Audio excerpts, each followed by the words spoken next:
I can't. I can't hold character right now. Oh, We are I'm so live. hypo. We are Okay, we hypo. are We are live. evil. We are Gemini incarnate. We have entered Yes. our villain era, and my screen's a little high. Yes. Oh my gosh, we have so much to talk about with this moment, this transit. It's a lot. A lot. Yeah. And there's some warnings, there's positivity for me and Lisa, but for most other signs there isn't. Yeah, it's gonna suck for all of you, but it's finally our year.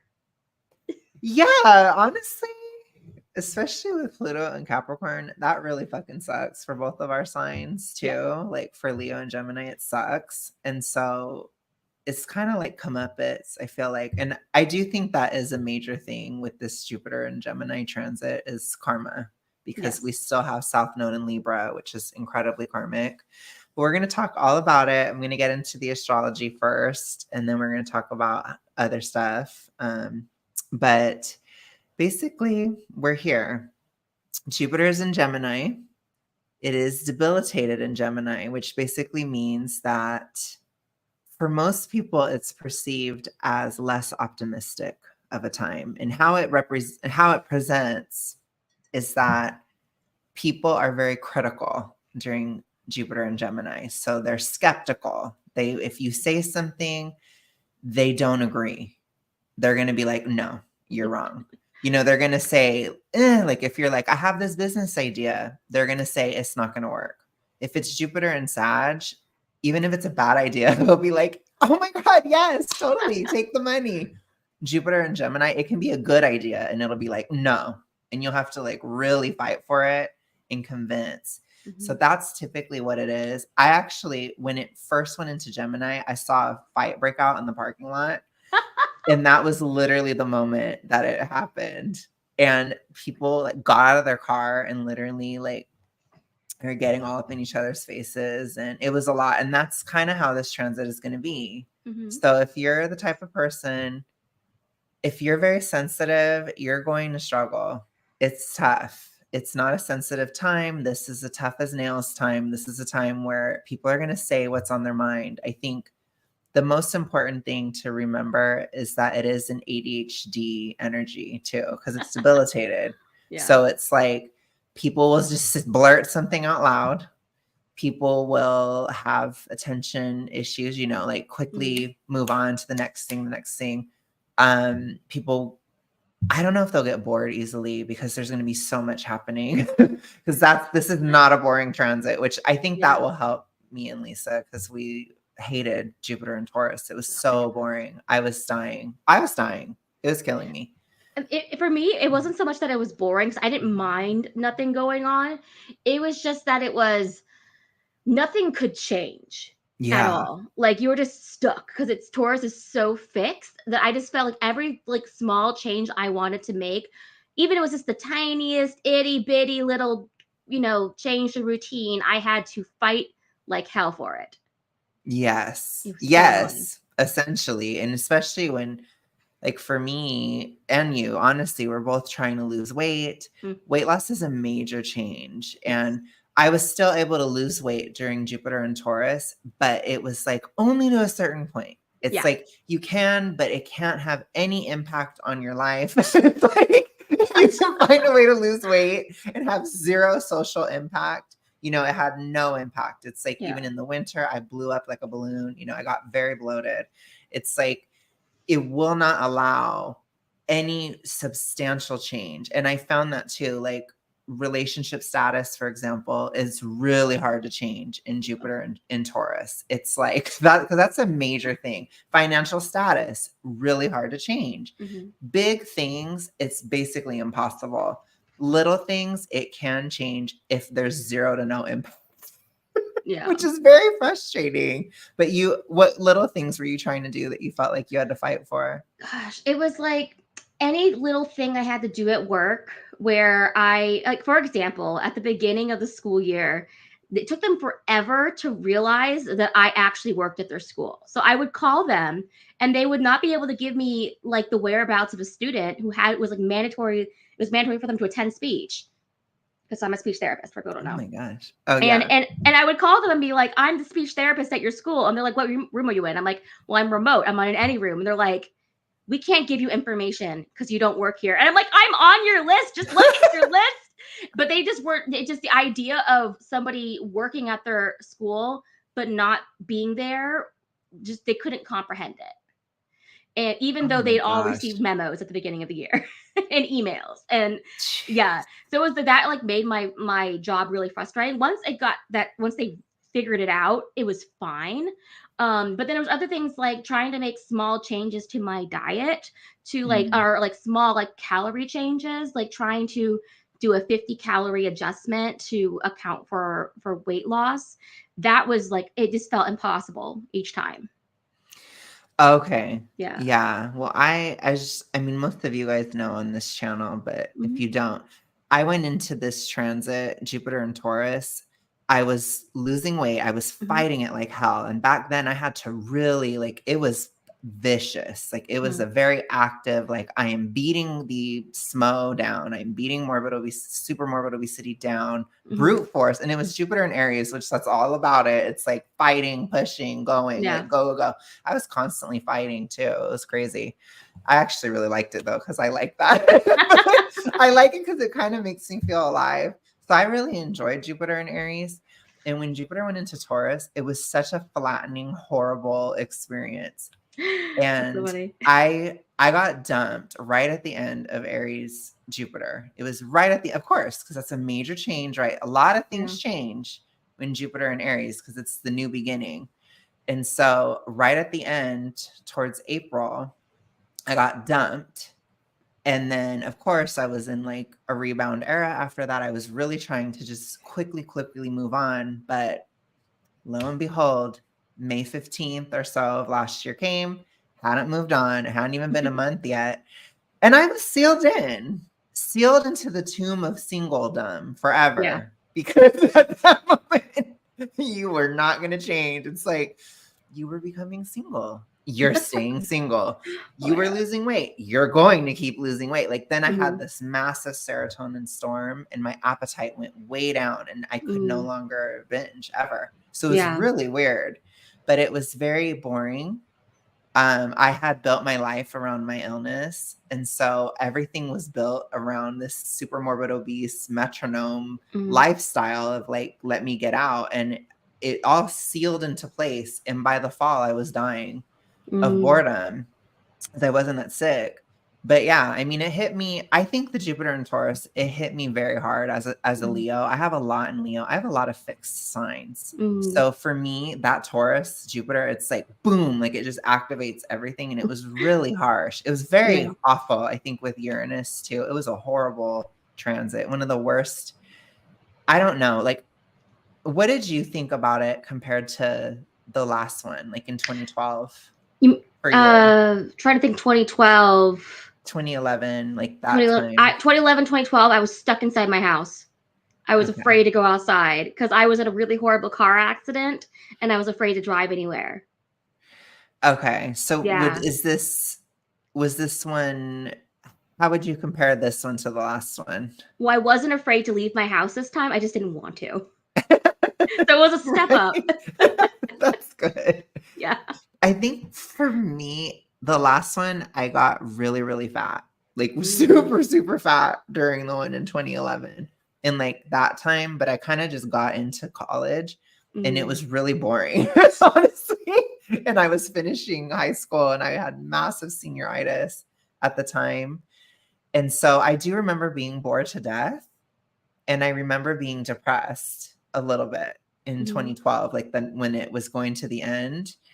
And so it was probably easier for me. Whereas this time it was like, I had to work like all the time. It was like really, really brutal, like trudging through, which I had that momentum from 2022. So it's like, it just continues. So it's like, just continue trudging, continue losing weight, continue being single, continue having no fun, continue everything shutting down. And it literally, it felt like another 2020 to me, like on an emotional level, because it was so difficult practically. and then serotonin and hormonally. It was just so hard, but it was totally internal. But it passed, thank God.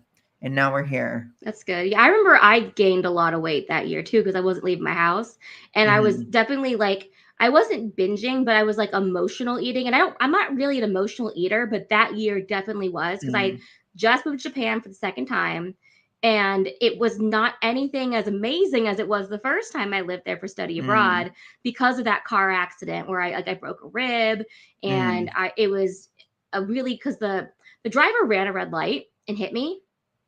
And then he said he had a green light. And so it became like a conflict. We had to like go to the police and everything. And so I was just very embarrassed because I just moved to this new country and my employer had to like defend me to the police and say like, look, she wouldn't lie about running a red light. Like, come on. She's like a 22-year-old girl. That's what I was. So it was, that whole year I was just like I was just really really really depressed. I almost quit the program and went home early. Yeah. Oh, okay. Yeah. Yes. Okay, I mean, I was depressed too, like I said. I don't think I was as depressed last time. This time I was very depressed, but I think the Uranus aspect, I don't know, maybe for you as a mutable sign, it helped a little bit. For me, it just made it so much worse.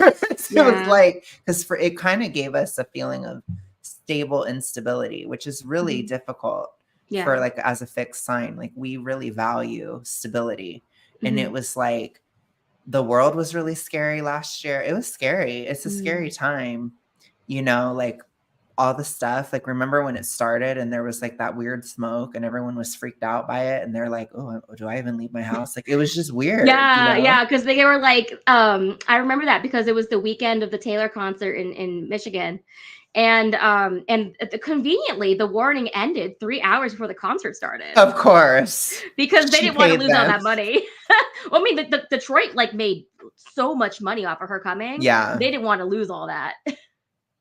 They conveniently, but that's the thing. Like, there were so many messages last year too to stay home and stay safe. It felt very similar, but it was very much like we're just going to try to freak you out to keep you home.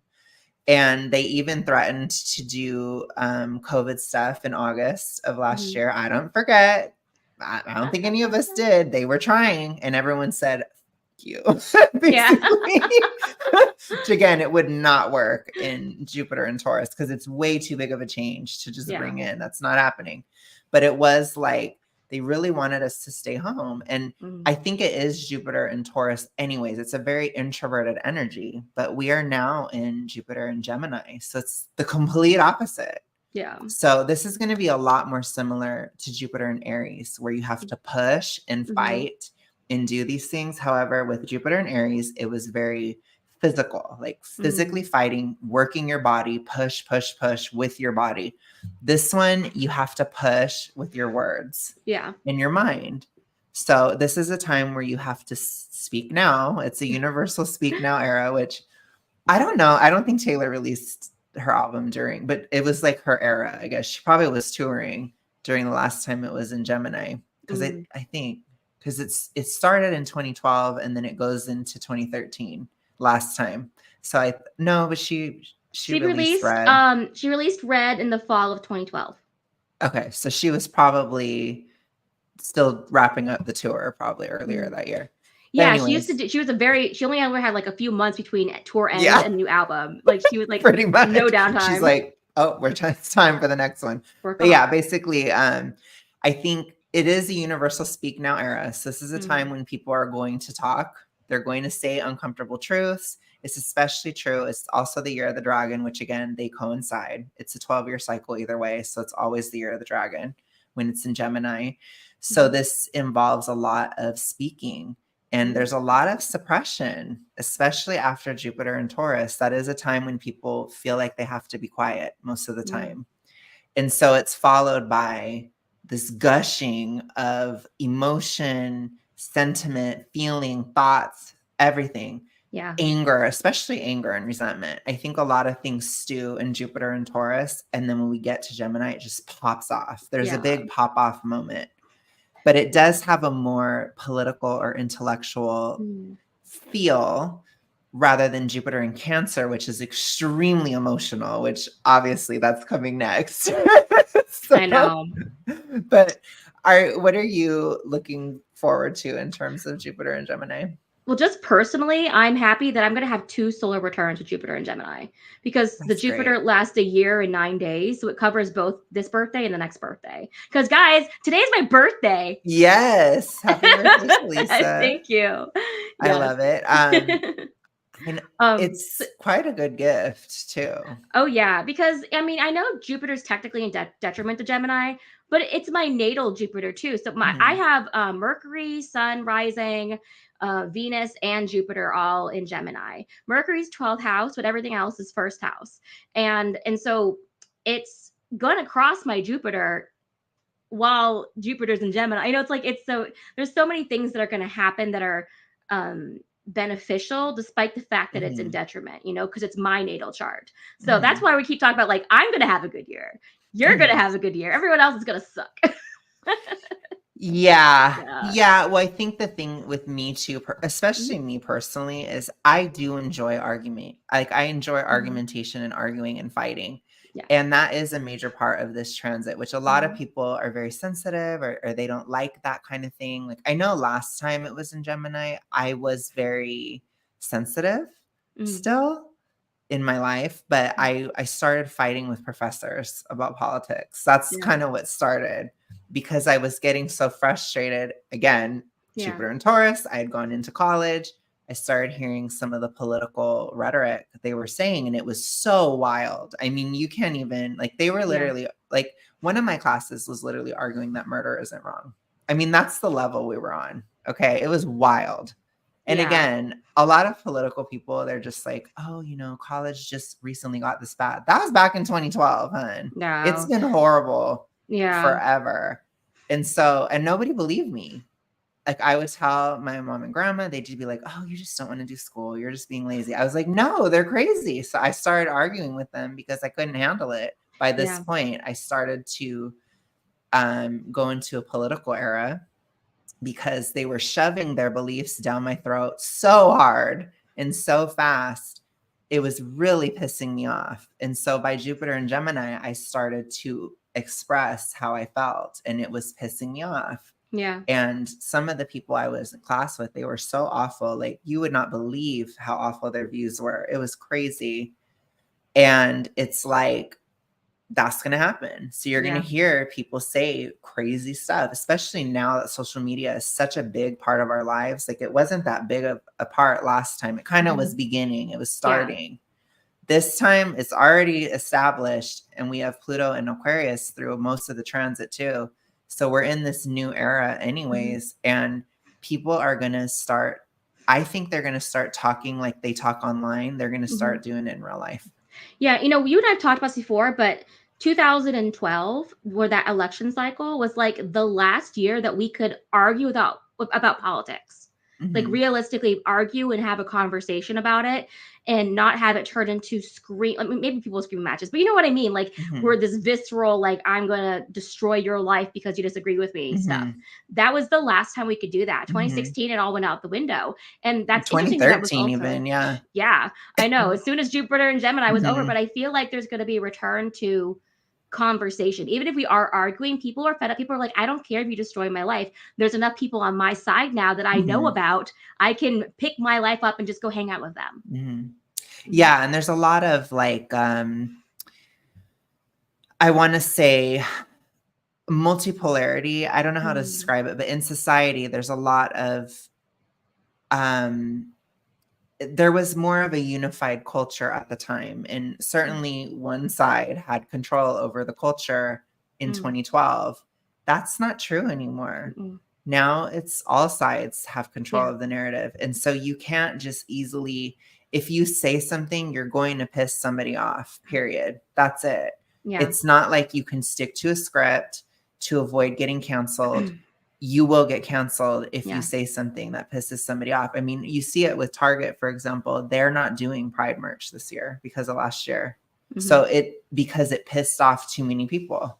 Yeah. And that goes against a sort of mainstream cultural narrative back in 2012. it wouldn't have, people wouldn't have believed that at the time, that it would have, I don't know, or they wouldn't have cared. I don't know. But nowadays, things have too much of an impact. And we saw that start to happen last year, which again, culture shifting. It's Pluto in Aquarius now. So what's going to rule? What's going to rule is logic. Logic will rule. Yeah. By the way, Aquarius moon. Woo-hoo. Yeah. So especially with Gemini is a logical sign too. Yeah. So this is a logical time. However, it's still weird. It's a weird time. We have a little bit more of Pluto and Capricorn. So there's still going to be some weird sides to this. I find it in myself. I'm not willing to entertain certain arguments anymore. Yeah. I know for me, there right. I know for me, I was telling my friend was telling me happy birthday because it's her birthday too. So I was just like, I'm like, come watch our stream. Anyways, so I completely get what you're saying too about the Gemini being logical. A lot of people don't put that together because when they think about Gemini, they think shallow and they think like kind of flaky, but they completely miss the just you can't get anything past a Gemini, like Gemini's like, that's not right. That doesn't make sense. Like, because we're so quick that we can pick up on, okay, that's inconsistent. That's inconsistent. And so, people never really expect us to be one of the most logical, if not the most logical sign in the zodiac, because like Aquarius is logical, but they're like a cold logic. They're like a very cold, calculated logic versus Gemini is like, I'm the kind of logic where if you were to debate me, you're never going to out-debate me. I will find every hole in your argument. And that's why you having your Mars in Gemini is so dangerous. I know. And it's really because for me, having Mars in Gemini, I love arguing. I love it. I love verbal arguments. I love fighting. I love shit talk. Yeah. I love talking shit. I love all of it. I do.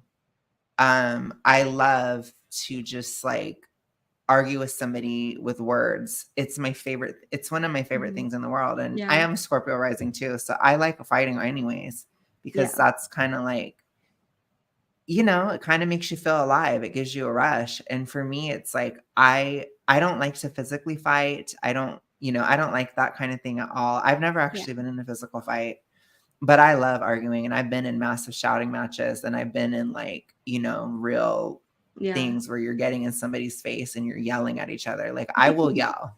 I still am a Leo. I will yell. Same. I don't know what in my chart. I've been in a lot of physical fights, but it usually stems from the fact that I embarrass them with my words, and then we're gonna start throwing hands. So but I sometimes win those fights too.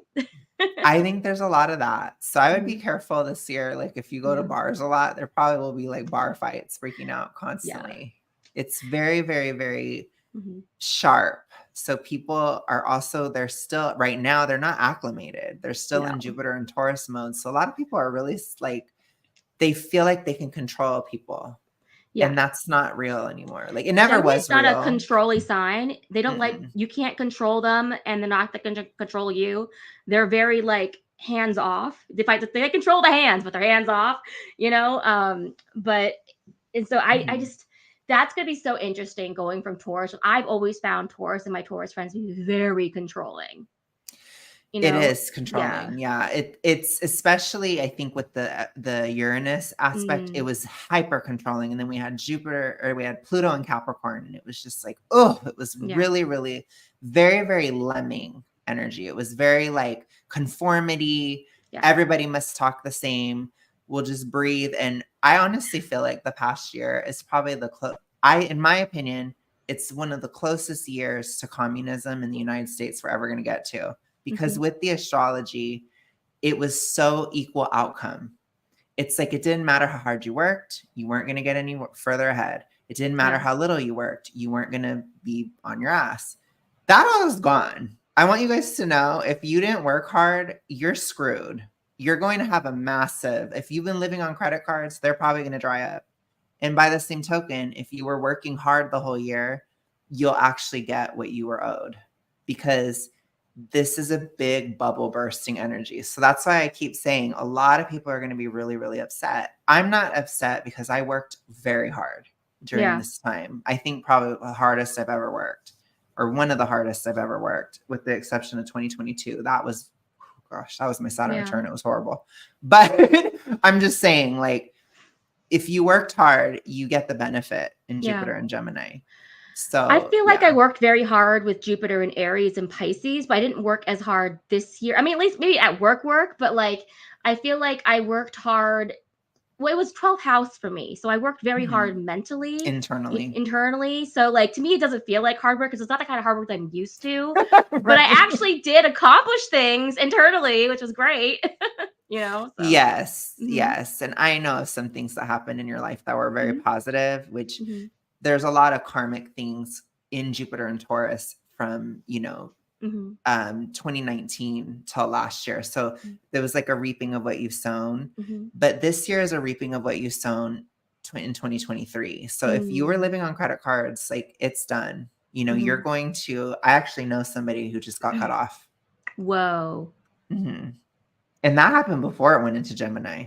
That was like, it was early. It was with the quickness. It was like, ooh, a couple of days ago, it was like, yeah. Well, I did. I like, you saw I posted that YouTube video like when the sun went in Gemini, not yet Jupiter, and people were so angry. They just wanted to express their thoughts about everything. I was just like, whoa, where's this coming from? Because it was almost like the little preamble to the Jupiter and Gemini, the sun coming in, because it was technically still conjunct Jupiter. It was still conjunct Jupiter, so it was picking up that aura from it. Yes, it was crazy. And it's in full blast. Yeah. So I do want to give some warnings too. This is not a rosy time for the economy.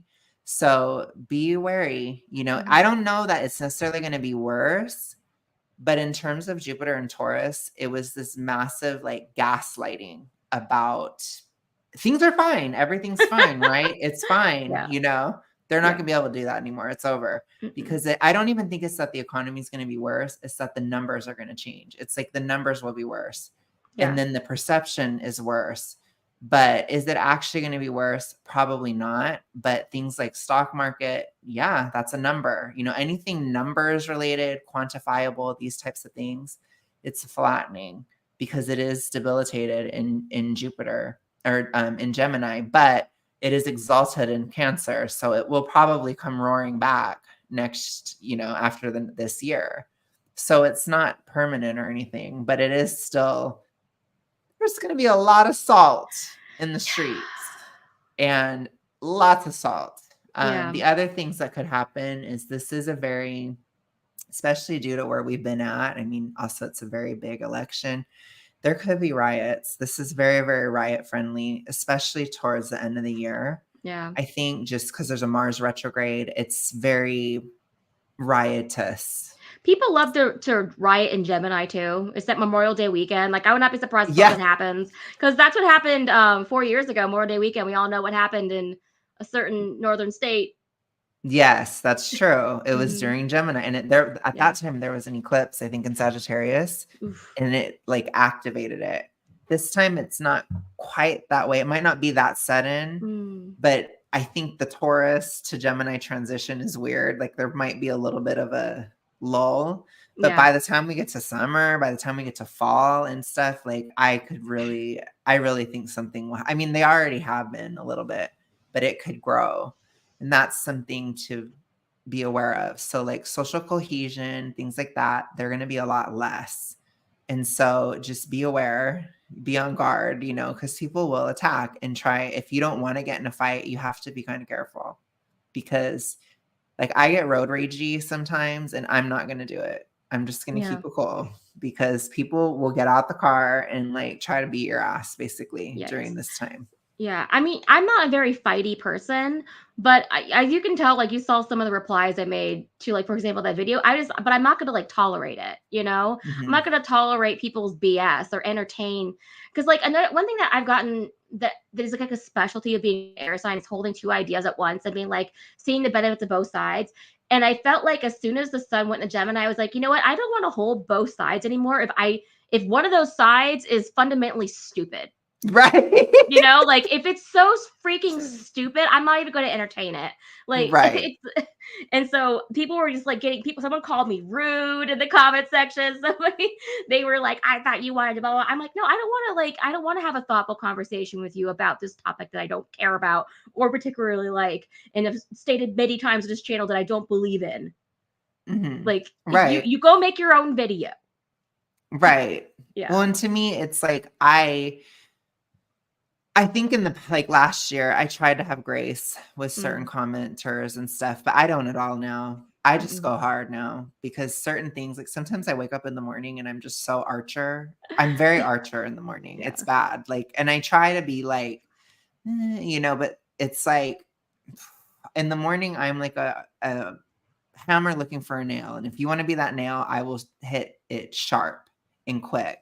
Yeah. And that Gemini in me comes out because it pisses me off. It's like a dumb thing that somebody says. And then I just am like, I know exactly what to say. And I'll just say it because it's like, it's easy. It's like breathing for me. I know that's horrible, but it is what it is. And I'm not really going to apologize for it after today. I think I'm still in that Taurus mode too. It's going to take me a minute. Maybe for you, you're like, okay, but you're mutable.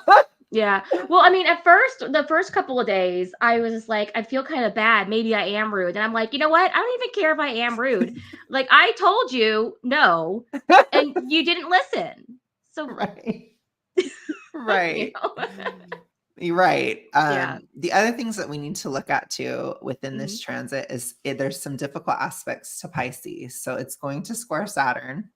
So that could be really rough because the Saturn in Pisces is bad for the economy. Yeah. And Jupiter in Gemini is not rosy for the economy. So when they square, that could be a financial moment in history. The other thing is that Jupiter eventually will square Neptune. That's going to happen next year. That's right before it changes into Cancer. Yeah. But that'll be a major thing. But we'll have to talk about that next year.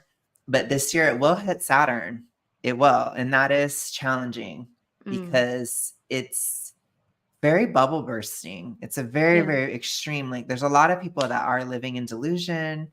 There's a lot of people who live in lies. These things will not fly with this energy. I will say, I said this before, I'll say it again. It's very difficult to lie in Jupiter and Gemini this time. The other thing we need to look at too is that there will be a lot of religious fervor. You know, we do have religious wars going on, for example. That's going to get worse. Those things do escalate because it's squaring Pisces, which Pisces does rule religion too. There's two signs that are religion oriented. It's Sagittarius and Pisces. Hello, Bubble. Hi. But yeah, those two signs are, you know, Pisces is activated. And so it's going to be, there's a lot of people who will do religious judgment. And again, some people use politics as their religion. So it can sound very political. And there is still a huge political focus during the election in the United States with Pluto and Capricorn once again. For the final time.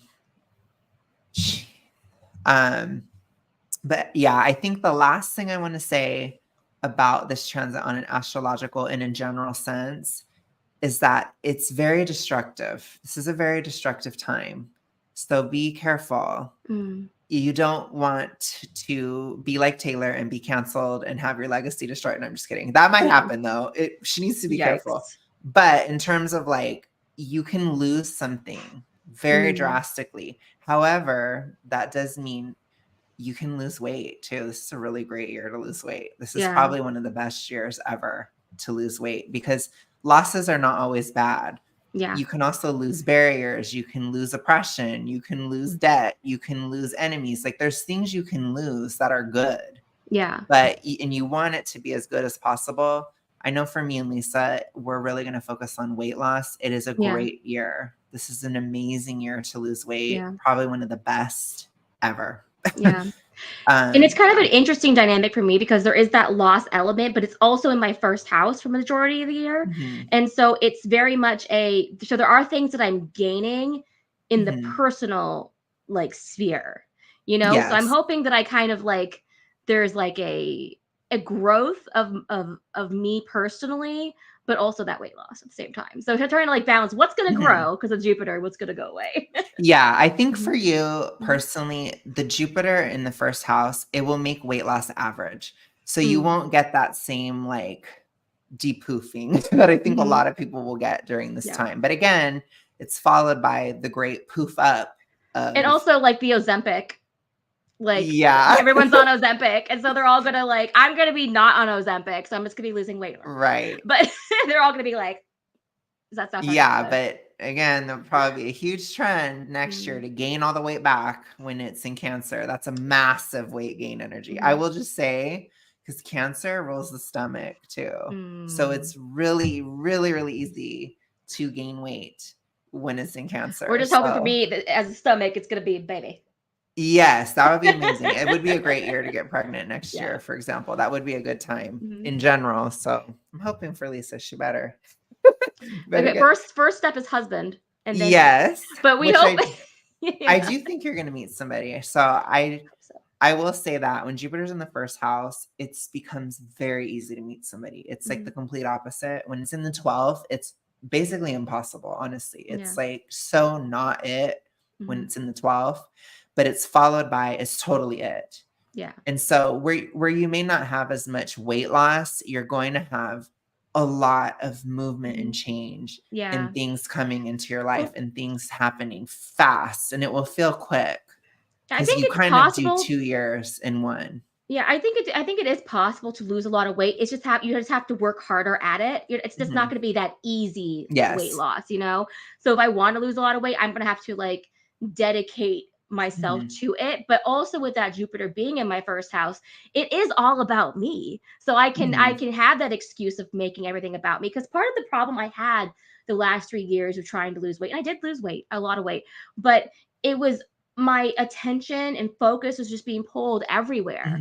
And that's why I had to have this 12th house folklore era of recluding, or like that reclusiveness, because I had to take all of that power and attention and put it back on myself, because I had given too much of myself away, you know? And it was very hard to do that, where I just constantly had people be like, well, why aren't you doing this or that, or paying more attention to me, etc. And I'm like, I have to take care of myself first. And now I felt like I put that in. And so now I can really, really prioritize myself next year. Oh, this year. This year. No, yeah. Yeah, what'll happen, I think for you, it changes in June, right? It will change into my first house. Yeah, towards the end of June. Yeah. Mid end. Yeah. Yeah, Jupiter it's going to be, I do think it will be good, because it'll be good depending on how you use it. For some people, if you're really, really locked in to like an ideology that is totally delusional, this is going to be one of the worst years of your life. I will just say that, because this will not be accepted. Most people. Lots of people, yes. Yeah. And that's why people are going to be salty. Like I said, this isn't going to be like, people aren't going to remember 2024 as like the best year ever. Maybe we will. But most people won't. And by that token, be very careful, because jealousy is massive this year. So if you are thriving, people will be really angry about it. They're going to hate us because they ain't us. Yeah. So just be careful with that and try not to brag. It's not a great bragging year. Even though Gemini is braggadocious, the Saturn in Pisces is not in favor of it. So balance. Do I get any kind of benefit because I have a Saturn ruled sign in my big 3? Does that Aquarius help me at all with that Saturn? I don't know. It's tricky because it's in Pisces, so it squares. But when it's squaring Jupiter, you'll probably have that easy weight loss benefit. So there's that, because it kind of flattens it a bit. So you can just probably drop weight during those times. How is it in connection to Aquarius? Is it square Aquarius? Not Saturn, no. Okay. No, but there's only going to be Pluto in Aquarius, which it is supporting. Well, I meant my moon's in Aquarius, and so I was wondering how it affects the moon. Yeah. Well, whenever it squares your moon, I mean, you'll probably feel great at that moment. You know what I mean? At that time. But yeah, I mean, you're going to be supported by it. You have tons of air. You have a lot of air in your chart. So this is a very supportive time of air. It's one of the most airy years we've had, especially considering Pluto. So I think for you personally, it will feel like a relief. like you know, walking on air honestly. versus like Well, because stuck to we've the been in ground. Capricorn for so long. And then especially with 2020, it was so Capricorn. It's like, and it was like the most powerful Capricorn energy ever. And it has just lasted years out. Like, Yeah. so for you, I think it'll be like a huge lift. I think in the world, that COVID drear and fog is gone. Yeah. It'll be over. It's over now. Right now, it's done. Yeah. So, however, financial issues do arise, like I said. Yeah. So this isn't necessarily a rosy period, but for you, it probably will be. You Yeah. know what I'm saying? So I do Fingers believe crossed. that. Yeah. For me too, it could be. So what are some good financial implications? If you're working in social media, you can make money. Ooh. That is an industry where it will do better. I think because media, anything speech related, the news will start to do better. I think because the news becomes more negative and then people watch. So you watch and see when they start talking about the recession, then everybody will be watching the news again. Cause I think a lot of the news outlets, they're going out of business, honestly, like, cause a lot of businesses are suffering right now.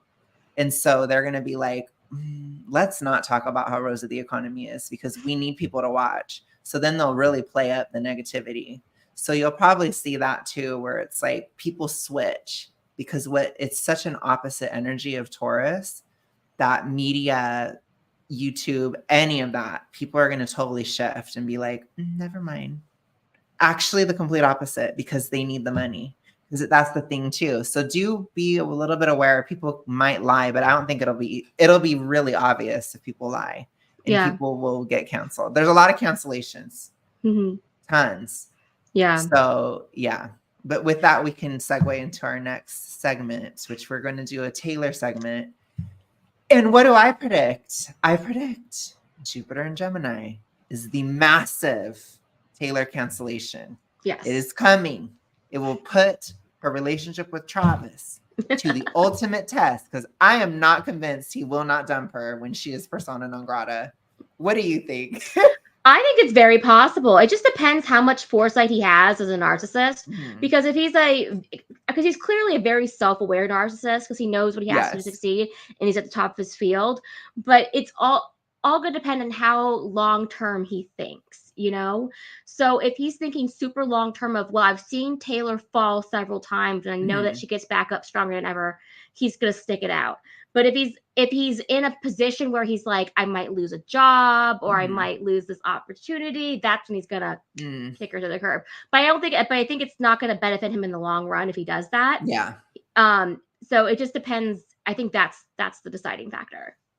That makes a lot of sense. I think with that whole thing, I agree with you. I don't know if he's going to have the foresight because I agree that her career will probably thrive when it's in Cancer and Leo. I think those years it will come back up and she'll be de-canceled basically at that time, or she'll at least break even because I do think it will be really harsh during this time for her. But it's going to be more about, I think the media is going to turn on her because again, they want you to watch. So it's like they build her up this whole past year. They get people sick of her. And then when people are sick of her, then they switch.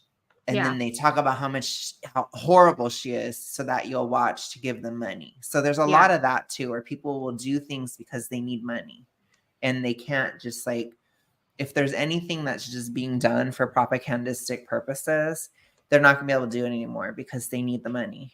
So it's like people want to say things and do things. And we have to look out in our fields too, because that could happen in anti-FA too. There could be people that want the money or need the money, so they'll say anything.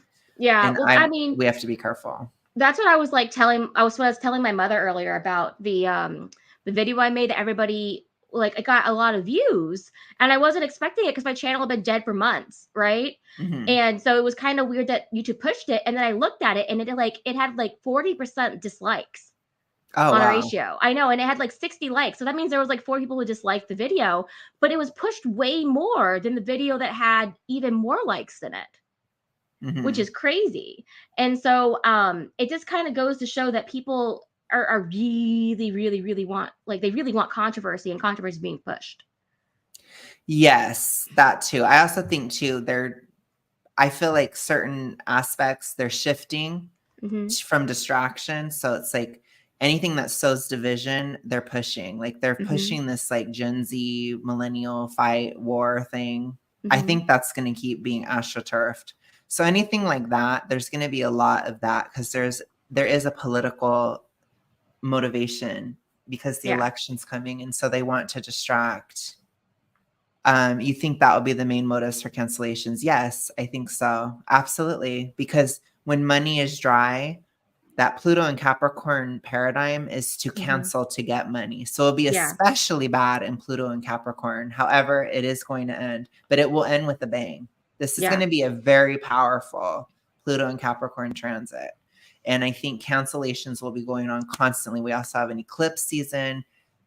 In Libra, I told Lisa, I'm like, Travis needs to be careful because he's at risk too. Yeah. Well, because that's the thing. He might break up with Taylor because of that stuff, that like whatever happens to her. And then it's probably going to be something, because like last time when she was canceled, she was justified. You know, like she was actually in the right. And so for all we know, she'll be in the right again, even though we might disagree with her personally. She just might be in the right again. And then he's going to look like an idiot. Yeah. When I think too, there's that eclipse season is going to be wild. Yeah. That Libra eclipse is crazy. And it was also during the football season. Yikes. Just imagine she's not at the game. And everyone's like, it could totally happen. Well, my mom was saying too that the Chiefs are like winning everything. So people are starting to hate the Chiefs and they're starting to hate Travis because they're sick of them winning everything. So she thinks he might get canceled, which he might. But yeah, that's going on. I'm trying to type out the name of the songs and it's all messed up. We were gonna go through and rank these songs. Oh yeah, of course. Let me see. I'm gonna see if I can share screen. Share screen. Here we go to a Google Doc. Yes, we're gonna channel our critical Gemini moment, and we're going to rate her Tortured Lesbian album. Yeah. Do you think that the media will shift the narrative on the album? Or what do you think? Because they seem to be flopping right now. Like they're flip-flopping. Well, here's the thing is that they immediately came out the gate with pre-written articles talking about how bad it was. Like nobody could listen to 31 songs in a few hours and make that huge of a judgment. It made literally zero sense. And everybody called them out on it. You know? and even other artists were coming out and being like, well, this stuff is actually good. Why are you criticizing it? And that's weird, right? When you have other, like her competitors saying, actually, no, it's good. And so they had to flip flop and be like, actually, we just didn't give it enough consideration. Maybe it's better than we thought. But I think they're going to look for the first opportunity to then switch back on it again. Or flip. Or maybe somebody will come out with an album and they'll try really hard to make it beat her or something. Yeah. Well, that literally just happened with Billie Eilish and they couldn't do it. They tried? Yeah. Well, she tried in freaking Gemini. Come on. I know. I'm like, what is Billie's star sign? She's a Capricorn, but she waited too long. And also too, she didn't wait long enough because again, Taylor's Miss Queen in Jupiter and Taurus. It's not going to change in Jupiter and Taurus. Now it can change. Now if they want to go after her, it will happen. Well, that's the thing though, is like they did it this week, but you're absolutely right about it being impossible to lie, even with the Sun in Gemini, because it was conjunct that Jupiter. Like Billie Eilish was exposed as a huge liar and a fake. Because she was basically saying like, oh, I don't care about charts. I don't care about this and that. And like, I just think it's so ridiculous when artists put out so many different versions of their albums just to try to game the charts. And then she put out like 8 different versions of her album. And I kept seeing ad after ad, like not even just her regular post, but ads of her post saying, buy my album, buy this version of the album, buy this version of the album. And Taylor Swift still beat her. And it was like, what did you expect? And the reason is because Taylor has never once said that she didn't care about it. She says that she said many times that she does care about it. So yeah, you may not like that she's that way, but she's at least honest about it. Right. Right. Whereas Billie said that she wasn't, and then she was exposed as a fraud. And her brother even called her out on it on a radio thing like a few days ago. They were on this radio thing, and someone like a fan shouted into this radio show that they were both on because her brother writes all her music. and Billy takes credit for it. And his fan was like, I bought 5 copies of your album. And her brother's like, don't do that. There's only one of her. And Billy's like, no, don't say that. Like on the radio show, and he was like, what do you mean? No, don't say that. She just like laughed it off. And so basically, like, she really wanted to beat Taylor, and like her managers have liked anti-Taylor posts on social media. And it's like, what are you doing? You're getting Taylor's fans to root against you. Yeah, that's and true. that Swift army is just not, you don't mess with that. No, and I do think the Swift army is gonna drastically shrink. I really do. Yeah. Because when she becomes persona non grata, there's so many fake, especially Gen Z Swifties. They're gonna just and they're looking it. They're like ready to throw her off the pedestal. Like I've seen it. They're like wanting to. Yeah. Even Swiftologist though came out and said, yes, buy all the versions of the album. Go after Billy. And he's like, he rarely does anything like that. Oh, like go after, as in like buy like, oh sorry, as in because Taylor released digital versions of her albums with like voice memos and like acoustic recordings and stuff like that, and just to fight Billy and prove a point that Billy would do anything to beat Taylor. And he told everyone to go buy Taylor's versions. Oh my gosh, to beat Billie Eilish. Funny. I know, that's hilarious. Yeah. Oh my gosh. Okay, let's get into our ratings. Yeah. So what we did for Midnights last time is that you and I got up to 5 points each to make a collective 10 points to rate each song. And so that is what we're going to do this time. And the first one we have is Fortnight. And we've already discussed these songs at length, but we'll just do a little tiny overview of them. Now that we've had over like over a month to reflect, basically 6 weeks. And how do you feel about Fortnight? Fortnight, I think it's are we comparing the songs to everything, or are we comparing it within the album? Like ranking wise? I think objective, so to everything ever. Okay. Then I would rate it probably a 4. A 4? Okay. Good. Yeah. So 4 out of 5. Did you say 4 out of 5? Okay. So I'll put you over, oh my gosh, 4. I'm giving it a 3. And so that makes it a 7. But not bad though. That's a 7 out of 10. That's pretty good. I like it a lot, but do I think it's like the best Taylor song ever? I'm like, no, it's a mid Taylor song, but mid's not bad for a Taylor Swift song, you know? Right. Yeah. Torture Poets Apartment. You smoked and ate 7 bars of chocolate. Yeah. You declared who should be a better artist. I'm gonna, because of that second verse, I'm gonna have to give it a 2. It kind of ruined it. Yeah. Like I would honestly give it a 1 if not for the beautiful chorus and bridge. Yeah. I agree. I'm in agreement. That's its only saving grace. Yeah. My boy only breaks his favorite toys. This one, it's cute. I like it. I think I'm gonna give it 3.5. Okay, 3.5. I'm gonna give it a 3.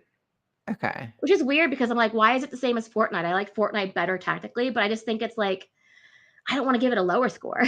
Yeah. Yeah. I get it. Yeah. Down Bad. Down Bad. I don't know. It's not my faves, but it's subjective. I have to give it at least a 3. It's good. Yeah. I'm giving it a 5 because I love it that much. It's like the alien abduction theme. Yeah. It's the writing is really good. But yeah, I'm like, for me, there's a little something off to it. I don't know what it is, but I just love with the bridge. I loved your hostile takeovers. I was like, ah! Yeah, writing. I really like writing. Yes. So Long London. Oh my gosh. This one, I probably a 3. 3. I'm gonna give it a 4. I also love the bridge. I mean, I just the lyrics from the song are so good. Yeah. Good. I wouldn't give it a 5 though because it doesn't have enough of a bam, like a bang to it. But it needs more of an emotional high. Yeah, to really qualify as a track 5. But I think it's at least a 4 out of 5 for me. But yeah, so a 7. That's pretty good. It's good. But Daddy, I love him. This is 5. 5. It's like this is one of the best songs she's ever written, hands down. And I couldn't believe the first time I heard it. Like I remember reading the title track and being like, "Damn, I hope this song is as good as the title of this song." And it was. It was everything I wanted and more. I never for a second would I thought she'd have a lyric, "I'm having his baby." No, I'm not. Yeah, you should see your face. I love it. It's a 5. It's one of her best songs ever. It's love story, but for us. Yes. New age. Yes. Fresh Out the Slammer, I would give it maybe a 3 for 3. me. I also really love this song, and I'm giving it a 5. I love it so much. Florida, I think I might give Florida a 5. I really A like it. 5. I I would like give the it melody. a Yeah. 3, but Okay. it's a good song. It's just to me, it's like middle of the road Taylor, which is still really good. Yeah. I love it. Guilty as Sin is easy. It's a 5 for It's a me. 5. I love It's a it. 5. I'm There, obsessed. Yeah. Taylor has a freaking dirty mind, and I'm so happy we got to Yes. see into her dirty It's mind. everything. Yes. It's like Who's a she finally proved that she's like an adult woman, and people got really mad at her for it. And I'm like, you know I what? Good for you, know. Taylor. So extra. Who's Afraid? It's for me, it's between a 4 and a 5. I'm gonna go to 4.5. So I really 4.5, love it, and I'll give it a but 5. it doesn't have that emotional kick that I like in a Taylor Mhm. song as Yeah. much. But yeah. It does for me, but it could just because we're different kinds of people, Yeah. and it hits a different point for us. Yeah, I think it's really good. It's Mhm. just like I said, if it had a little bit more of that punch, because Yeah. like for me, like, but Daddy, I Love Him, the emotional punch is there. Yeah. Guilty as Sin, it's there. You know what I'm saying? So if it Yeah. had that little more, but I do really think it's great. So I'll Yeah. give it 4.5. Yeah. Okay, I I can can fix him. No, really, I can. this one I don't really like that much. I'm gonna give it a 2, honestly. Same, too. Yeah. I mean, I don't think it's a bad song. It's just kind of like a interlude, you know? Yeah, yeah, I agree. Ooh, Loss gosh. of My Life, Lommel, LMMO. This one is like, ugh.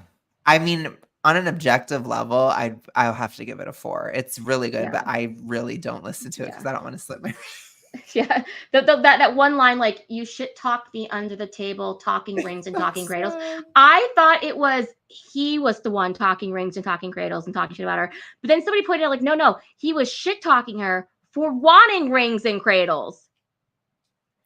And then she tried to act like she didn't care in Lavender Because she was Haze. trying to meet his needs, because she was like, when you're she's a toxic empath, we know this. And so she was trying to take on the things that he Yeah. wanted in order to make herself love him more. And then she had to really like wake up and realize this bitch is never going to change. She's going to lay on the couch all day, not working and smoking a joint. Pretty It's much. true. So Yeah. long, London. Exactly. She's like, I'm going to go off, be successful. This, I can do it with a broken heart. It's wonderful. I love It's it. such a good song. I love it. It's a 5. I give it a 5 It's already. just, yeah, it's too perfect. It's a perfect song. It's a career highlight in my opinion. It It just totally is. is.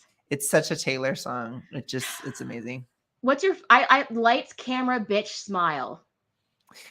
Yeah. That is Aquarius to a T. Yeah. Well, and also know? the way she delivers it. Mhm. I love I'm so depressed, but I act like it's my birthday. I'm It's so just depressed, but so I think funny it's because my it's true. birthday. That's And the today other is thing my too. It's birthday. backed up. I know. Yeah. The Smallest Man. This one's This a one 5 for is me. I will give it a 4. It's good. The bridge to me is one of the best bridges she's ever done. I It's think if she'd good. put this in the track 5 spot, it would have Yeah, been that would have been good. track 5 Yeah. heaven. Because it's so over dramatic. Because we talk about this, where it goes from the Scorpio to Aquarius, like back and Yes, forth, back and it forth, does. back and forth. And it's because that's like we talked about earlier about compartmentalization in private, and I'm like, that is a song about having to compartmentalize your feelings. Yes. Mm-hmm. Yeah, I like it. Yeah. Ooh. The Alchemy. Yeah, this is a skip. This is really hard for me to judge objectively. Mm-hmm. Um, I'm gonna give it a 2. I'll copy you. I want to give it less, but I don't think it's worth. I don't think it should get less. I just don't like Travis. So I'm just gonna copy you. Yeah, no worries. What Okay. Clarabelle? I actually really love this song. I'm gonna give it a 4. I really love it though. I'm giving it a 3. Yeah, for me personally, it would be a 5, but objectively, I know it's not that good, so I'll give it a 4. Yeah. The But I Black love it. Dog. Yeah. Ooh, 5. Career highlight. It's really freaking Definitely. good. I think it's I Yeah. would have given it a 4 if she didn't come around in that final chorus of and I hope it's shitty in the Yeah. black dot, because it was So just such an good. evolution of her no longer, because this is the thing that you and I were looking for. We're like, Taylor, you cannot be fake on this album. And this is Yes. literally the least fake she's ever done. It blew both of our minds that she was not being fake on here, because we Yes. compare it directly to Last Kiss, where she's like, when I hope the sun shines where you are. And here she's like, no, I just hope it's shitty and you're not having a good time. Yes. I love it. Oh, Scorpio it's rising. good. I love it. I love it so much. It's so good. Yeah. It's legend. So good. I'm gonna get you back. This one, I don't like that much. I'm gonna give it a 2. I think 2. it's just I'm like gonna give it a 3. I think it's cute, but it's not like the okay. best. Yeah. Sweet Albatross, Albatross. I have to give it a 5. I'm gonna give it a 5. I Okay. think it's I'll give it a good. 4. I think it's really good as well. Yeah. It's very much tells the lore of Taylor Swift and who she is and Mhm. what you're in for if you're gonna date her. Yeah. Mhm. I just think on the poetic level, it's Mhm. so good in Yeah. terms of the writing. Yeah. Mhm. Chloe or Sam or Sophia or Marcus? This one I'm gonna give a 3. A This one I 3. think is okay. Yeah, I it's like an actually love this average. song. I'm gonna give it a 4. But Okay. it's just so, to me, it's so relatable of like, you know, you have this interest in somebody and they have interest in you too, but you just never do anything Yeah. about it. And then you just both go through other people and you just kind of like look at each other from a distance. And it's the song, that's why this song is so much about Maddie Healy. Yeah, no, But it's a yeah. good song. Like Mm-hmm. I might have to amend it. Go ahead and put it out of 4. It is pretty Okay. good. No, I also was the melody's convinced. really pretty. Yeah. You wanna break It is my good. cold I'm like, heart. well, it I'll give it actually to you. is good because it does describe that really well. Yeah. How did it end? I'm gonna give this one a 5. I think it Yeah. is honestly one of the best descriptions of a Yeah. breakup, Mm-hmm. especially from such an airy moment. It's just Mm-hmm. really good, and I love the bridge. I adore it. Yeah. I don't know why I can't give it a 5, but it's like almost there for me. To me, it's like a 4.5, Mhm. and I can't tell you why, because I love the lyrics and I love the melody. I just, I don't know. I feel like I want an acoustic version with her and just a guitar singing it, and then sell it to me on a digital download, and then I'll give it a 5. Okay, Yeah. interesting. Mm-hmm. That's the thing too. I It's like this is what annoyed me, because I was so looking forward to the "But Daddy I Love Him" acoustic track, and it had backing vocals in it, and I'm like, oh, bitch, give me State of Grace. I yeah. want the State of Grace acoustic version of "But Daddy I Love Him," where it's just you and your guitar singing. Yeah. That's what I want. Like, don't Oh, be I'm lazy. sorry. Yeah, it's fine. Dang, yeah. I know. And that's the kind of thing that I want. I want a true acoustic version of certain songs. And because I feel like that's where you're going to get the most emotion, because we all know that State of Grace acoustic version is so good Yeah, for it's a good. reason. Yeah. So yeah, that's one of those songs where I'm like, I just need an acoustic version of it. Yeah, okay. I Yeah. feel it. I get it. Mhm. So high school. Ugh, melodically, I would give it a 5, but because she puts horrible lyrics, I'm gonna have to give it it's bad. I'm gonna give it a 3.5 because the lyrics are 3.5. so bad. Yeah, because that I one feel about that. Aristotle, Yeah. it's bad. It would have been a 4 for me if not for the "You Know How to Yeah. Ball, I Know Aristotle." Yeah, if she had strong lyrics, I probably would have given it a 5. Like, I love Yeah. it, but there's too many cringe. It's too Yeah. much. So I'm like, Yeah. no, I'm There's gonna a minus certain it. acceptable level of cringe Yeah. that I was like, I'm not even pissed off about the Grand Theft Auto line. That to me is funny. But you know how to ball, no Aristotle. So I'm like, you're calling him dumb. That's Yeah, what it's you're doing. horrifying. Yeah. Yeah. But melodically, it's everything. And I Yes. hope that's the direction she's going into for her next Yeah. one. We hope. I hate it here. Oh my I gosh. hate it I here. love this song. This Me one I'm too. biased. I'm gonna give it objectively, I'll have to give it a 4, but I would give it a Same. 5 personally. But I Same. love it. The only thing I don't like about it is that the chorus is beautiful, beautiful melody, but the verses have a repetitive melody that kind of annoys me. And then a Okay. quick, tell me something awful like you're a poet trapped inside a finance guy. Like I just that kind of I'm like I don't like that lyric. That's it. That's why I Yeah, get there's some 4. cringe lyrics, but I Yeah. just love it because it captures what it was trying to capture so well. Yeah. And the chorus is really top notch too. The Yeah. chorus definitely brings it up. So yeah, I get what you're saying though. Yeah. Okay, thank you, Amy. What do you think? For me, it's a 3. Not because it's bad, just it's kind of like, I'm like, it's cute. It's funny. I will give it a 4. Mm-hmm. But yeah, I love it. I love it so much. Yeah. But yeah, I think I get why you're giving it a 3, if that makes sense. Okay. It's also, that's one of those songs where it speaks to you personally, and in the same way that, you know, the Who's Afraid of Little Me speaks to me personally. Yeah, I get it. Mm-hmm. Totally get it. I look in people's windows. This one, I really like it. I'm gonna give it a 4. Okay.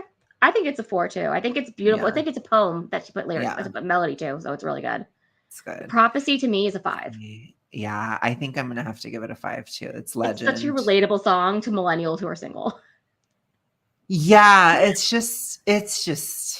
a work of art, honestly. Yeah. It's definitely one of her best ever. Yeah.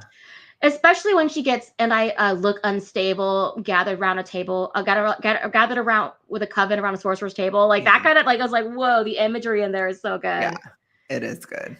Yeah. It's Cassandra. Legend. This is lame. This one is like a 1. I don't like it. I'm giving it a 1 too. Yeah. We're just skipping right over that because I really like it. Peter. Peter, I think lyrically, at least it has to be a 4. So I'm going to give it a 4. Okay. I'm going to give it a 4.5. Okay. I think it's a really beautiful song. It's not a 5 for me exactly because there are some things I think that could be improved, making it a complete acoustic version. Okay. That's what I always make sense. Yeah, I get what you're saying. Because I do think the emotion would come through a little bit more. I get that. Yeah. Yeah, there's just like some songs where you have to, she doesn't understand that sometimes the demo is the best version. True. Like Adele does that all the time. There's a reason why Adele's 2 albums, 21 and 25, did so well. It's because they used so many demos as the official tracks. And they didn't go back and re-record them. So she had the original motion each time. And that's why both those albums won Album of the Year, because you can feel her pain and her emotion in all the songs that she's singing. And yes, I love this song and it's beautiful emotionally, but like, it's just like, there's sometimes where she's going through the motion, she's singing so on beat. And I'm like, girl, you just need to come off the beat just a tiny little bit and sing from your heart. And that's what will make it better. Mm-hmm. I get that. Yeah. Okay. But she doesn't have that problem with things like the prophecy, because I think when she every time she would sing that, probably it came out the same way, you know?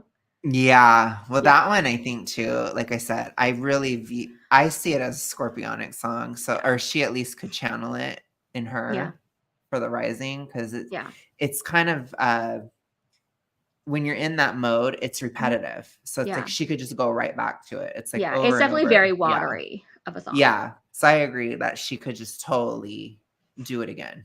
Yeah. And Peter, we discussed, was very much of an Air song. Yeah. Mm-hmm. That's true. The Bolter. Bolter is cute. I really like it. I'm gonna give it a 4. Okay. I like it. 4.5. What do you think could improve it? The same criticism I had of the other one.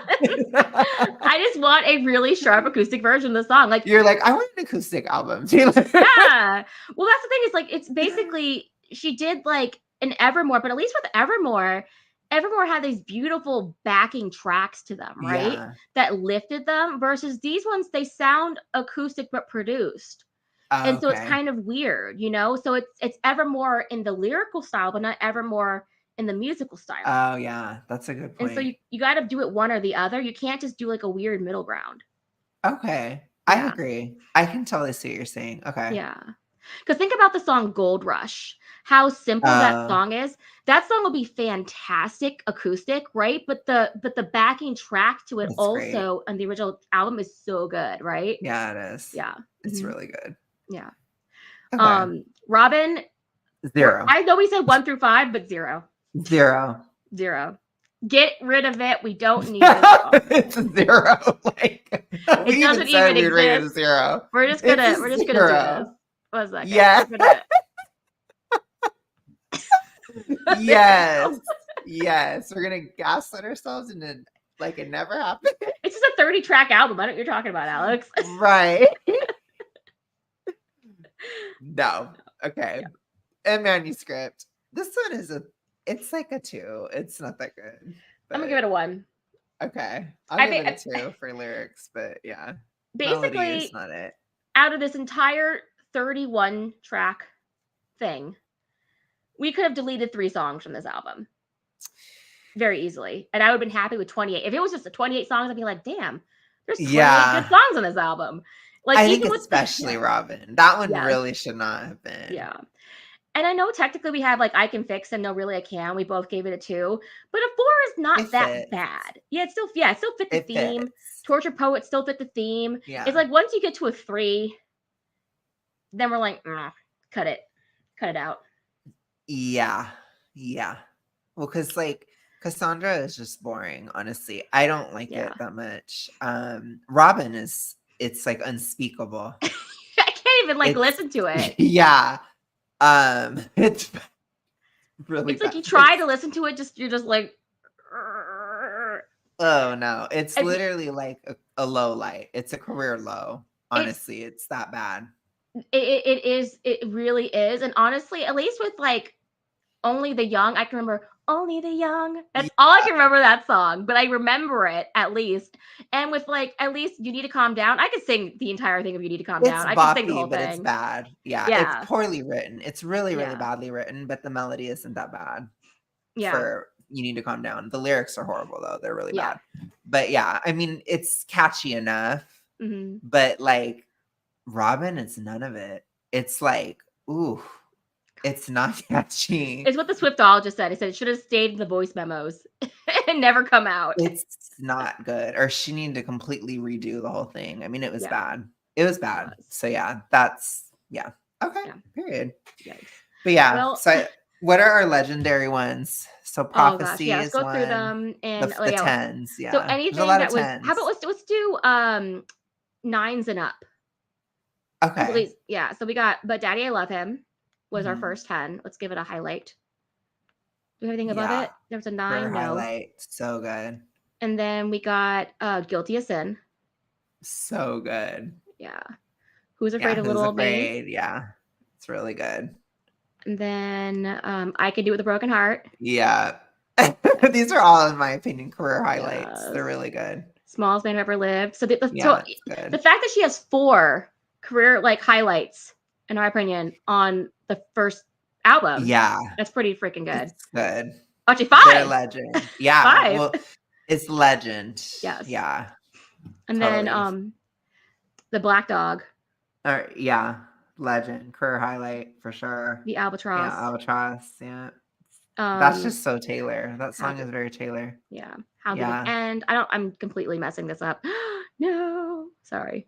I agree with our legends or like our career highlights. These are career highlights for sure. Yes. Dang, we went back to this with Midnight to be like maybe 2 songs or 1.5. Ooh, yeah, honestly. Prophecy. Yeah, it's really good. Yeah. Yep. Okay. 1, 2, 3, 4, 5, 6, 7, 8, 9. 9 songs. Yeah, that's great. Let's see. I'm gonna do some percentages. Out of 31 songs, 9 divided by 31. She had a 30%, so it's 29% career highlight out of 31 songs. That's pretty freaking good. Yeah. It's good. Do you think there are any career highlights in Midnight's? Because I don't know. I think technically, I mean, if you just want to go by legacy, Antihero was like a big phenomenon. It was like a really, really, really, really like high charting song, number 1. And the concept was so interesting with like the evil Taylor, but it was like the whole package, you know?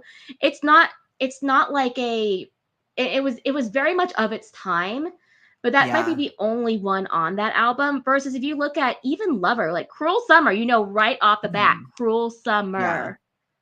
And then Lover, Death by a Thousand Cuts. Yeah. And then you get to like Reputation. Look What You Made Me Do. Stand out, Yeah, I think Midnight's Getaway Car. You'd have to say only Antihero, and it's a meh. It's like mid, honestly. It's a mid song. But I think it's just because it was like the only song in like a vacuum, basically. Yeah. I think that's why, because it was a phenomenon, because it was good enough. But Yeah. I was talking to my friend Eric, because he's in his Midnight's era, and I was trying to break it down to him. And I'm like, what it is essentially is it's an era where you embrace mediocrity for the sake of security. Yeah. Basically, that's what it is. It in a nutshell, you know? And I've had that era. Like that was when I was in El Paso, and it was the 2019 and 2020. I embraced mediocrity for security. Basically, it's like you're not getting anywhere, but you're not losing anything. You're just like, well, I remember us having a very interesting conversation. I will say it's a career highlight simply because it showed a turning point in the way that Taylor was thinking about herself. yes. Because we were going back and forth over and over again. Is she in denial, or actually is she actually coming to terms with who she is as a person and going towards her truth? And we were like, well, Midnight's was the delusional album, but Antihero was saying, I'm the problem. It's me, you know? That's true. And we're like, well, this next album, Torture Poets, is going to reveal if she actually learned from that. And she did. She did, and so I do think that Antihero is important because it shows that turning point of, you know, maybe I'm the issue in my own life. I need to stop blaming other people. That's a good, that's a really good point. Yeah. So I guess Antihero technically is, in the scale moment, is kind of legend. In my opinion, I loved it. I still think about it, and I think that's important. Like if you're made still a music thinking video about it, it, Alex. I know, I did, but it's because it was a moment. It was a moment. So you're right.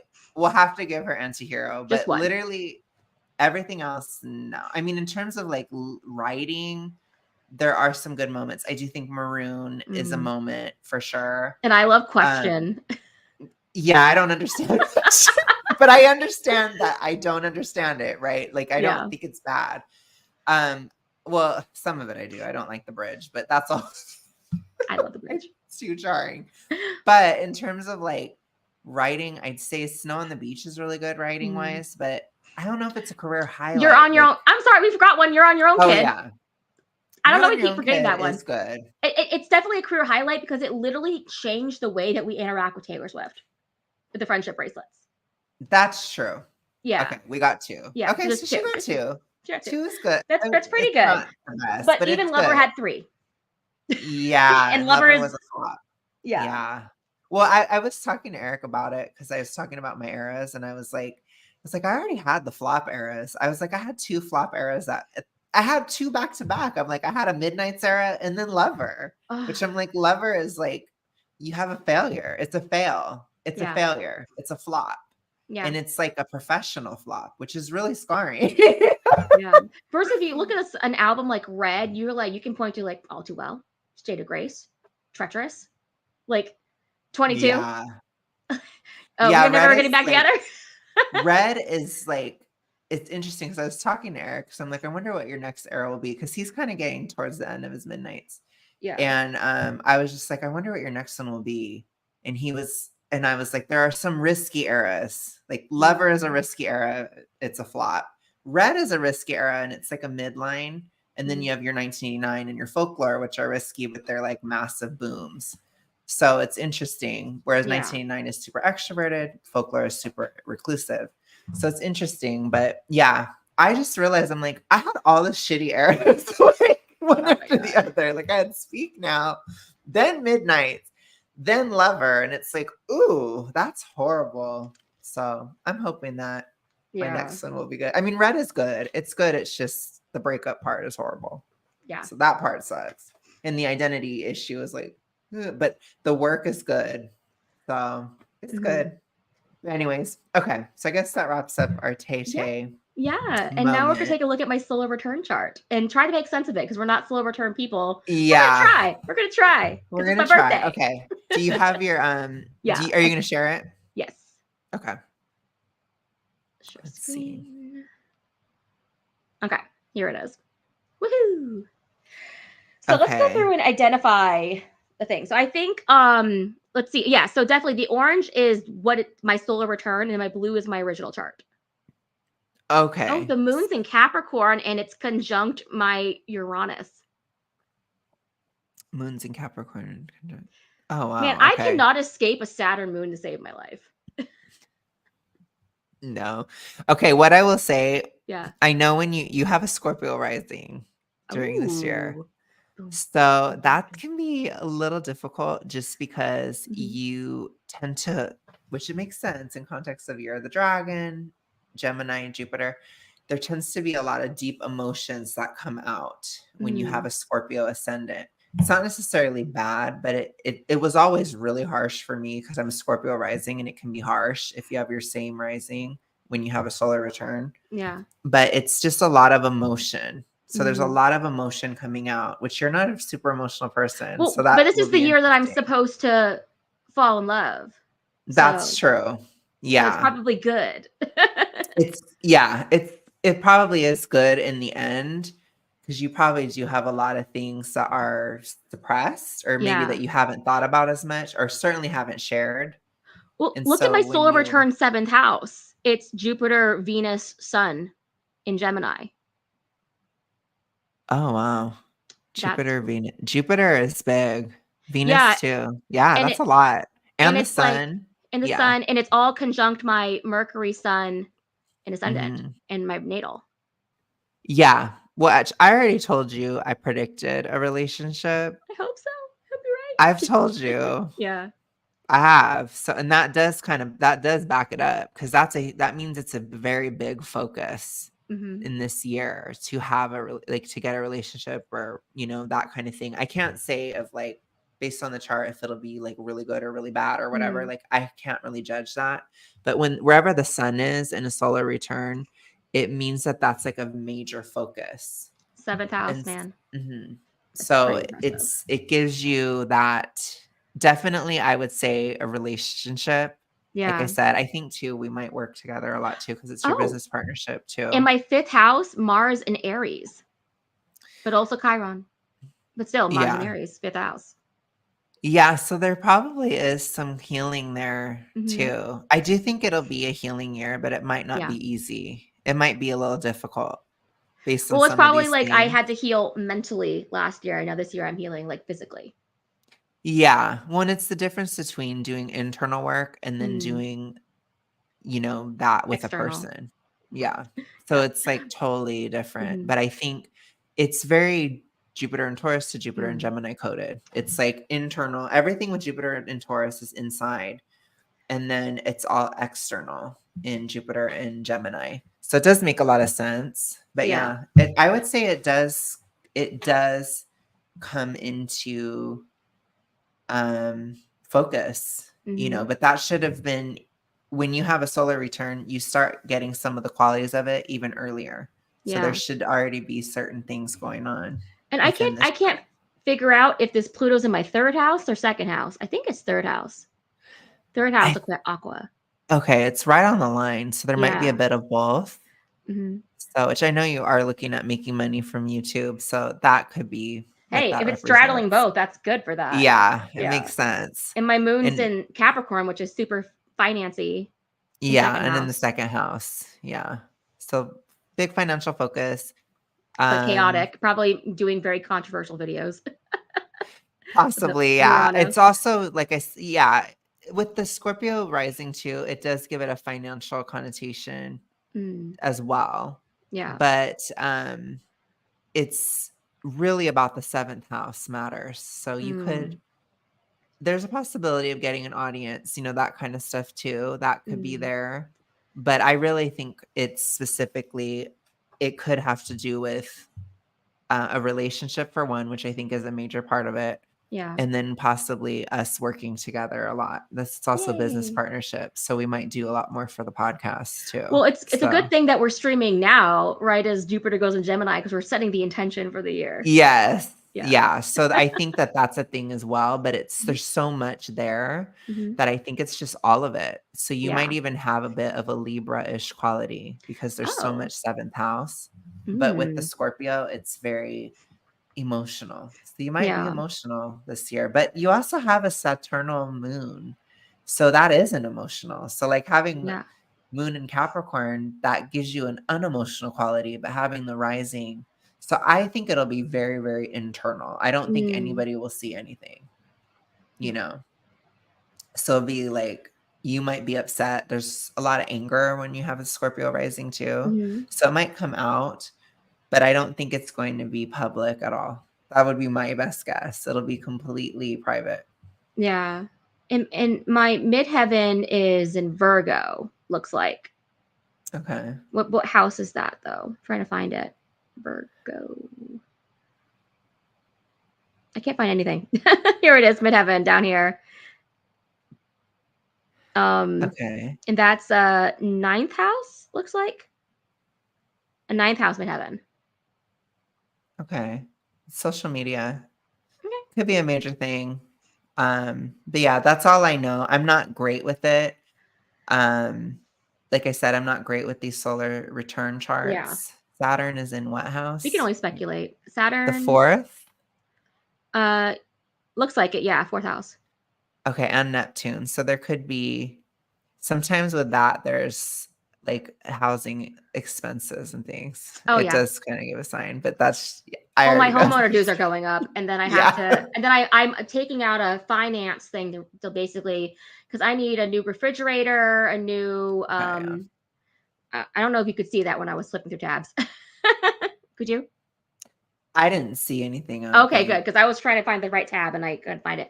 So I have to. I'm financing for a whole new like kitchen appliance set, and but also washer and dryer. My washer and dryer are broken, so I'm literally like hanging clothes outside. And so like I said, yeah, you should be already seeing some of it by now because it starts technically 3 months early. Oh yeah. So yeah, it kind of flows in. So you're already seeing that. Yeah. So that's what that represents. I know that because I've had that before, and that is true. Like when I had Neptune and Saturn in my 4th and a return, my bedroom flooded. It was so ugly. So that happened. Yeah. But yeah, it does annote expenses and things in the house. But the good news is that it's 0% financing. I just have to pay it off every month. And so that's going to be something I will have to start paying off in September. So as long as I get it paid off by next May, it's fine. So I just got to make sure everything's consistent. But that's like the only, because I don't have any other debt, you know? Right. Right. And the Pluto is major too. That's always major in a solar return. Yeah. Because it shows what area is being transformed. So having that, honestly, 2nd and 3rd, I mean, does it say which one it's in? It's kind of hard to tell. It's kind of both, to be honest. It's in 1 degree is what it says of Aquarius, but I don't know where the 3rd house starts. I think it looks like the 3rd house starts in like 2nd degree Aquarius. But then again, this is like 1.5, and I think 3rd house is like, I don't know. I think it's like, it looks like it's literally right on top. Between. Yeah. Yeah. So I think it'll be both aspects. Solar only. Solar only. Okay. And where's Pluto? Pluto, it's like literally, it's definitely 3rd house. Look at that. It's like 3rd. It's like 100% conjunct. Look at that. So when it's in the 3rd, you're going to it's like the way you speak transforms this year. So it's a transformational thing. And it could be social media as well. It's very tied to that. And your writing and a lot of things like that. Look at this massive trine. Yeah. Pluto. I don't know with solar returns. I've heard people say that they're not the best, or I've heard people say that they're good. Like it's weird. So that I don't know. Yeah, I don't think anything is really negative when it comes to this kind of stuff. I think it's just more of like, this is the weather.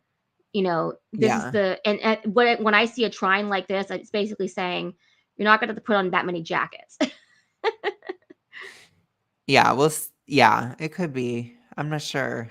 The only thing that I think based on it is that there is going to be it's going to be very emotional for you. I think in a way that you're probably not used to. But that doesn't mean it's bad. It just means if it's a relationship, that's 100%.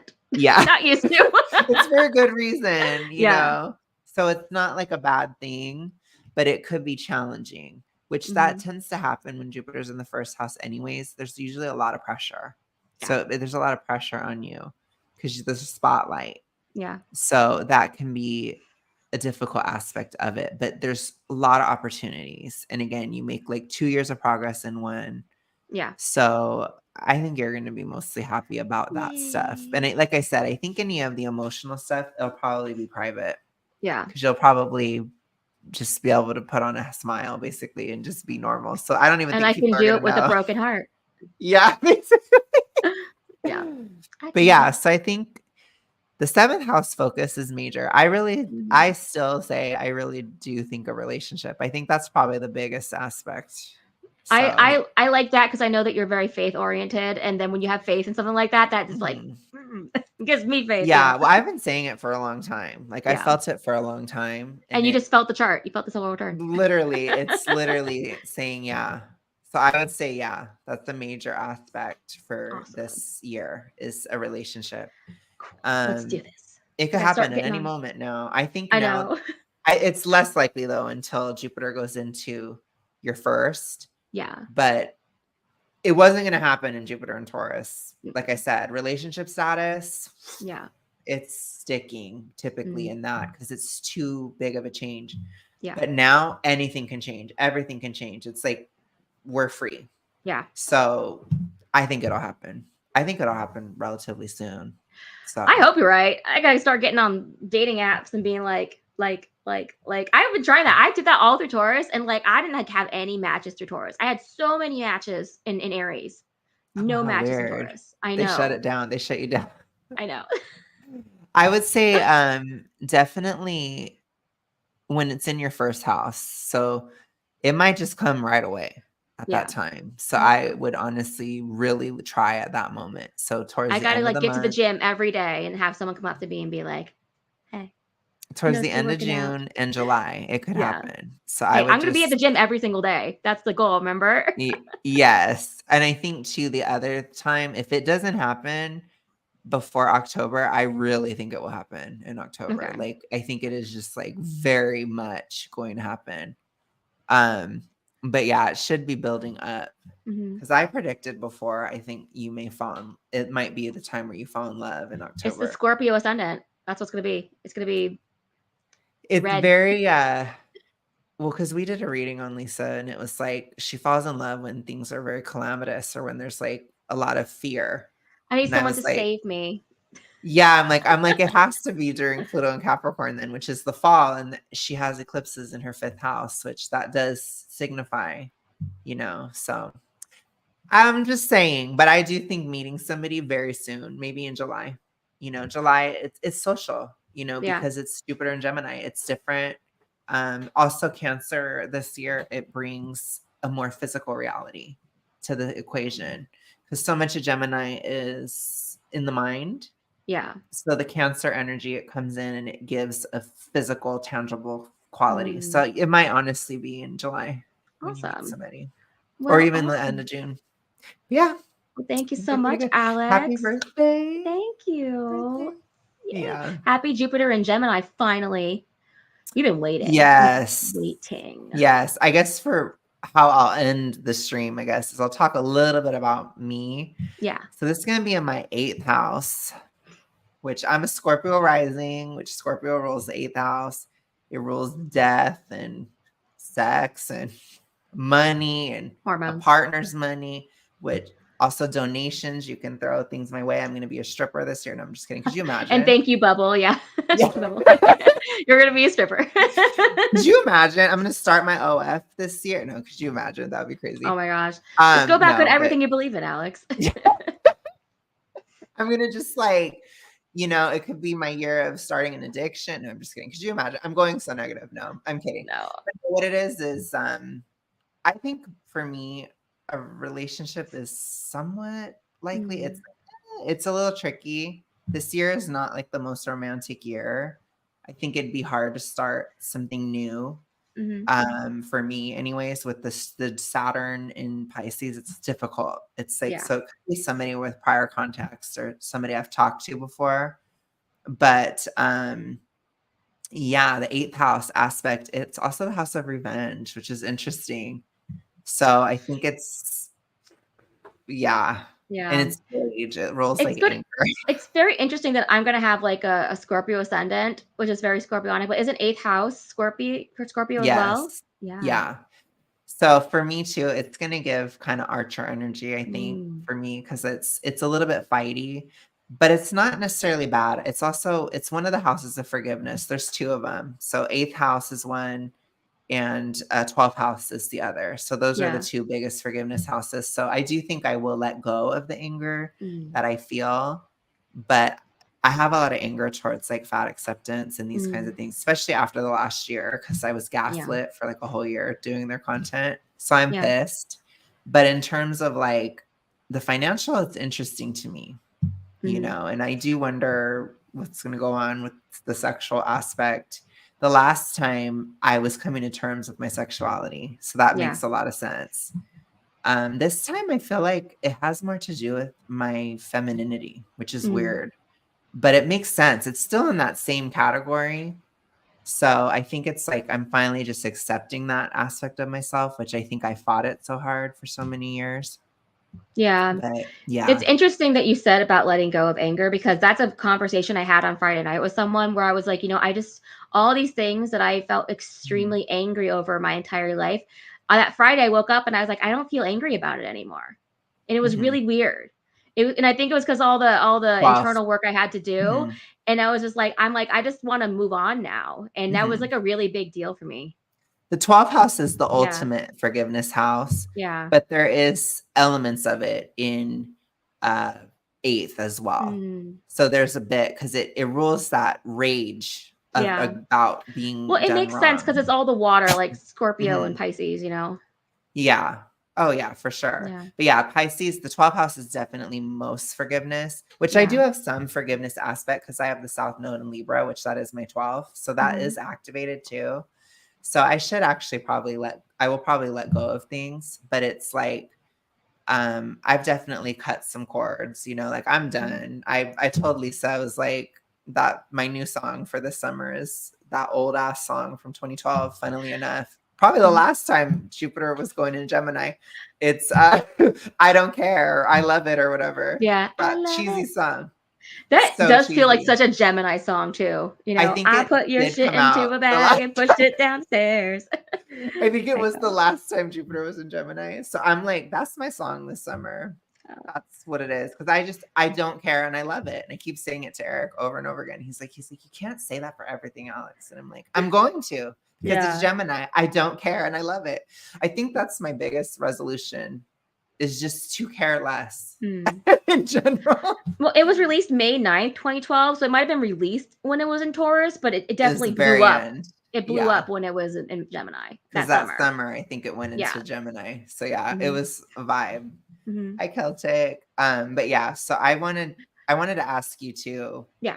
Like, I want us to just say at the very end to give our Jupiter and Gemini resolutions. So what are yours? I want to meet the person that I'm going to marry. Yes, I agree. And lose weight. Yep. Those two things. Okay. I think focusing is good. For me, I have a few. So I want to lose weight. I want to not be obese by the end. That's my major goal, is I don't want to be obese by the end of Jupiter and Gemini, period. So 0 obesity. I could still be overweight. That would be fine, but I don't want to be obese. The other thing is I want to transition completely to YouTube. So I want to either transition to YouTube or be getting a boyfriend's money, something. This whole thing I've been doing, it needs to end. So that is a resolution, flat out. Is my job totally changing? I'm going to continue with YouTube no matter what, even if I get a boyfriend or whatever, and something happens with that financial house, it doesn't matter. I'm continuing YouTube. And I want to transition completely to just doing YouTube, regardless of how that happens. Yeah. The other thing is, I want to, maybe that's it. Yeah, I think that's basically the same for me too, because I forgot to say, like, financial stability and having lots of money. I would love that as well, because it's first house activation for me, you know. But also I want to have the freedom and time and energy to be creative and write and make videos as well. Not transition fully to YouTube, because that's even if I could make enough money only doing YouTube, I don't think I could live in a world where I'm not having a job at the same time. Okay. At this time, maybe part-time, you know, but that's not this year for me. This maybe in the future when I'm like a mom, right? But but I want to grow financially. I want to grow creatively and productively, and actually get stuff done creatively, and then meet the guy I'm going to marry, lose weight. There, 4 things. Yeah, I think it's totally possible with it in your first.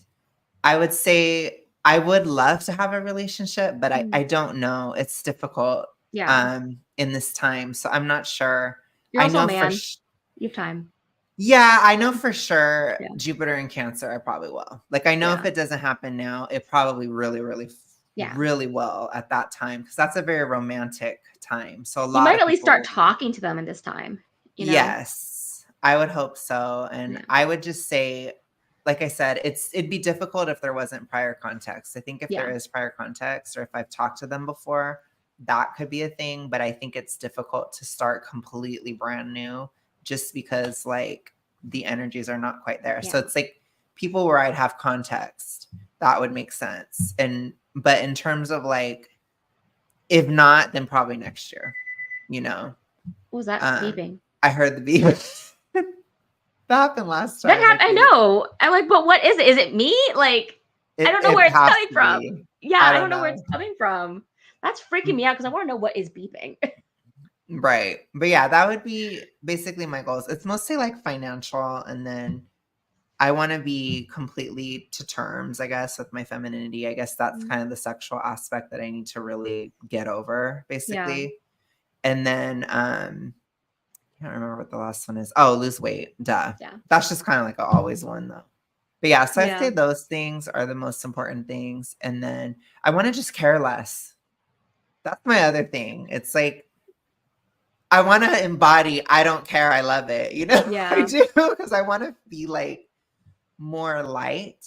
Yeah, you want to be with Gemini. That's what it's very because you've known me a long time, and where you've gotten very passionate about something. I just have to be, Alex, I don't care. Yeah. And it would really annoy you, but like now, but you understand, right? Where you just want to be that way, because it's like, you don't want to have the rumination of dragging you down. You just want to be like, whatever. Does it? Like, I don't want to care about it. Yeah. So I think that's a thing too. And especially as I recover and hypo and stuff, I just want to be like, things to be less sticky. Like I want to just be more of a bolter, I guess. A little bit more. Because that would be a resolution. That's like something I want to develop, of just like, I don't get into quagmire. Because I feel like that happened a lot, especially previous years. Oh my gosh, especially in my deeply hypo era. Oh my God, thank you, life after losing. And that's good then. Then I'm embodying it. I still think about things a lot, but it's happening. We'll get there. I'm just going to listen to that song all summer. I love it. I told Eric he needs to have it blasting when I'm in LA. He needs to just have it blasting when he picks me up from the airport. Oh my goodness. But yeah, okay. But thank you so much, Lisa. Yeah, thank you so much. But I really appreciate you going on that solo return with me, and ranking Taylor songs with me, and chatting with me, and I had a great time. Happy so you have birthday. Thank you. Thank you, everyone. Have a great day. Have a good time, you guys. Thank you. Bye, guys. Bye. Bye. I'm in the stream now.